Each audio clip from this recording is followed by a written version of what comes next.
My name's Gelana. I grew up in a Christian household. My mom was basically the main person in the household that would bring the kids to church. I have 3 other brothers, and so she would basically drag us to church all the time. Like, my dad stopped going to church. So basically, my dad was an alcoholic. He started drinking a year after they got married, and he just really fell into that lifestyle, and that caused like a whole mess between my mom and him. The relationship just wasn't healthy emotionally, it wasn't healthy physically. It shifted everything with my brothers and I, and we basically followed in our dad's footsteps. I just remember tasting that lifestyle, that first party, and I was like, wow, this is it. I was like, this is what I'm meant to do here on this earth. I was like, this is so much fun. It just progressively, it got worse as the years would go on. I got more into drugs. I loved sex. I didn't necessarily have to feel something for a guy to have sex with them. I just enjoyed it, especially with just involving drinking and drugs as well. Just the whole mixture it causes a whole mess. I don't even have to explain that. And I would, every single day of the week, I would think about partying. I would literally binge drink 3 days in a row. I'm all ready for it. I'm so excited for this weekend coming up because I'm gonna be doing this, or I get to see this guy and all that. I get to do this with these people, and I'm just so excited for it. I can't focus on reality. It's I was stuck in La La Land. The nicotine addiction, that was also a very big part of my life. Do it every single day, and then eventually just, 5 years goes by and I'm still using nicotine, and it's literally controlling my mind. I remember when I would be talking to people, I would just get really agitated in my head because I'm already thinking about the next pouch that I would get. My head's just going crazy. And then I remember that person, they thought there was something going wrong with me, and they were really worried about me. And then I went and got more nicotine, called them back, and then they were like, well, I was really worried about you. And I'm like, no, I'm good. It was the nicotine. And then the last time I finally stopped the nicotine, I had no withdrawals. I was asking Holy Spirit to help me, and I've never done that before in my life. It was helping.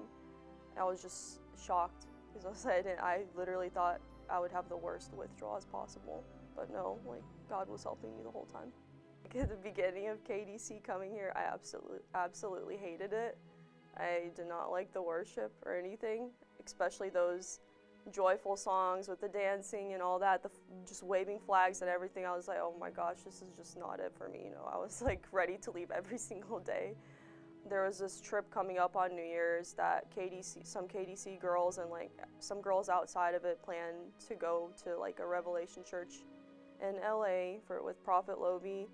And I was like, okay, whatever, I guess I'll go. I'm not expecting anything at that point to happen to me because I'm over here struggling for months, have anything happen to me, some kind of change, breakthrough.